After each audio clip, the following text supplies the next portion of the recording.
So I've been out for today. I've been looking at some houses, going around quoting up some refurbs. On the way back, I pulled over, decided to stop, do a little bit of work, go through some emails. I've been chatting with an investor about the whole idea of making something passive. How do you make your investments passive? How passive can they really be? The whole idea of investing in properties is that you buy stuff, rent it out for the long term, and you've got some nice cash flow, you've got long-term income streams. And this whole idea of passive is something that gets batted around in the industry, and the question is, well, how passive can you really make your investments? And specifically things like HMOs, where you've got 4, 5, 6, maybe more tenants in one house, how do you really make that passive? I guess the first question you got to ask is, what is passive? For those who aren't aware, or for those who are just getting into property, the whole idea of a passive income stream is that it pays you regardless of what you're doing, where you are in the world, whether you're sleeping, whether you're awake. The whole point is it does not matter about you get paid regardless. So with property investments, you buy a property, you stick a tenant in, they pay you rent every single month. And it doesn't matter what you're doing or where you are, you're always getting paid. That is a passive income stream. Of course, there are loads of other passive income streams as well, whether that be royalties and vending machines, or if you're selling a book online, all this kind of stuff. They're passive income streams that don't require you to do work. They're not active income streams. So how passive can you really make a property investment, and which strategies are best for making them passive? Well, anything where you're renting it out, whether it be nightly, monthly, where you've got multiple rooms, you can always make them passive, and it comes down to your systems. The easiest thing to make passive is your standard buy-to-let. Typically speaking, you've got well over 2 years before your tenants are going to move out. And even then, if you've got a great management company, your tenant moves out, you just ask them to get a new tenant, they get a new tenant, and the whole thing starts all over again. So single lets are very, very easy to make passive. HMOs, can you make an HMO passive when you've got 6 tenants living in one house and they're leaving every 6, 12 months? The answer is yes, you can. You really can make them passive, but with here in this particular strategy, it is even more important that your management company is a good management company. They know how to look after the tenants. They know how to keep your house full and to find new tenants, and how to sort all problems and maintenance issues and keep on top of changing compliance. You really, really need a good management company. They are the key to making your HMOs successful and the key to making them passive. Stuff like serviced accommodation can be systemized as well. It takes a little bit more work. You need a few more people involved, but the main thing there is it comes back to your cleaners and your maintenance team who sorts out getting the guests in, looking after the guests, making sure your place is clean and tidy and all stocked up.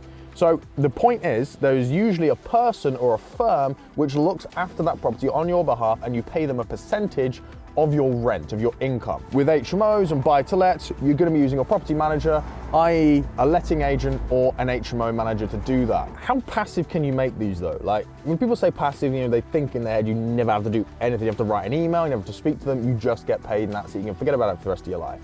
Can you really do that with properties? What if your boiler needs changing? What if your tenant moves out? What if you need to refurb the place? What happens when there's a change in compliance in the market? You've got to get new EICRs you never had to have done before.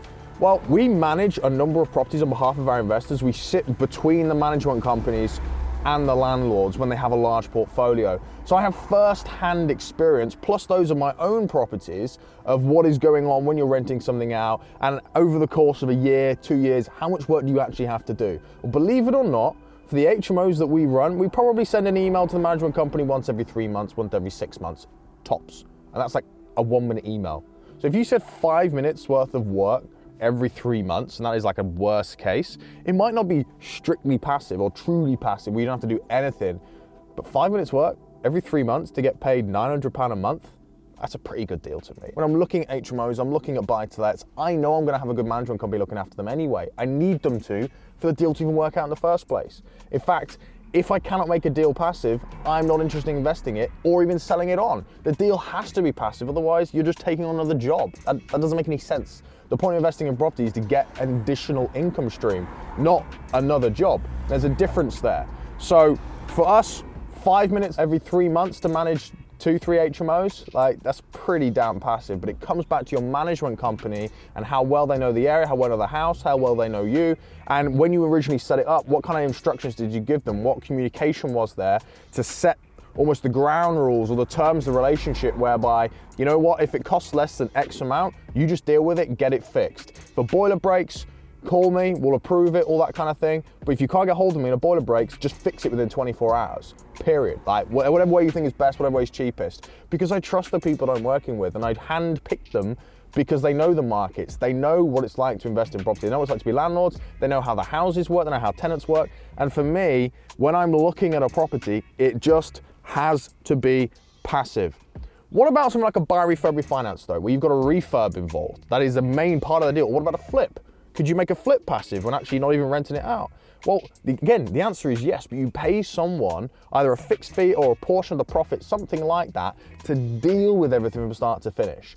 And as part of the deal sourcing business that we run and a part of selling deals, is that it never really made sense to me that, hey, if someone hasn't got the time or the expertise to find a deal, then what's to say they have the time or the expertise to set one up? Like, it doesn't follow. So one thing that we offer every single time investors want to go for it is a hands-off, hassle-free, hand-holding process from start to finish, where we will deal with literally everything, from tenancy to collecting keys and little things like that, sorting out maintenance problems, obviously the refurb and buying the place, sorting out financing, literally everything from start to finish, everything you could possibly need is taken care of.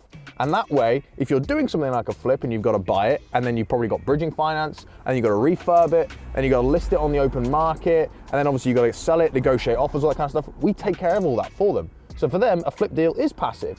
They have a few questions they have to answer, a few forms they have to fill out, they jump on a few phone calls, and obviously they want to keep tabs on what's going on, but it's pretty much passive. They never have to see the house if they don't want to, they never have to travel to the UK if they're not based here. You know, it's basically passive. And for a traditional flip that makes £20,000, £30,000 at the end of it, if they've got to do 3 hours worth of work and filling out forms and making payments and going through a few bits on the phone, well, 30 grand for 3 hours worth of work is still a pretty damn good hourly rate. So it comes to making your things passive, get a really good management company, especially if you're doing an HMO. If you're doing something like a buy, refurb, refinance, or a flip, especially a buy, refurb, you're still gonna need a management company at the end because you're gonna rent it out. If you're doing a flip or you're looking to look after the refurb, then you can approach someone like myself and you can pay them a fixed fee for doing it, or you can always joint venture with people.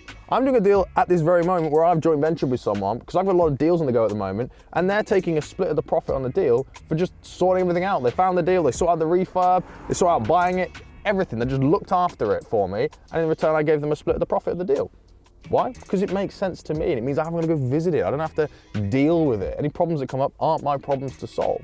You know, and the deal will still work out well, and I trust the person I'm working with because they understand how this process works, they understand how the strategies work. So your options are really very simple, and any deal you do, any strategy in property can be made passive. I'd really recommend that when you're looking to do these deals, you don't try and get as hands-on as possible, you try and make it as passive as possible. Because by doing that, you're gonna be forced to use people who understand the strategies, who understand the process, who are likely to do a better job than you will. And for the sake of paying them 10, 12% of your rent, or paying them 20% of your profit, or whatever it is you wanna pay them, it's still worthwhile doing it because you're not investing all that time into it. And you can use that time to do other deals, find other investors to help you finance your own deals, or sell deals, or build new relationships, or carry on with your normal job and living your life. And if I relate it back to what I thought about and what most people think about investing in properties on day one, it's buying a house, sticking a tenant in, and getting paid for the rest of your life.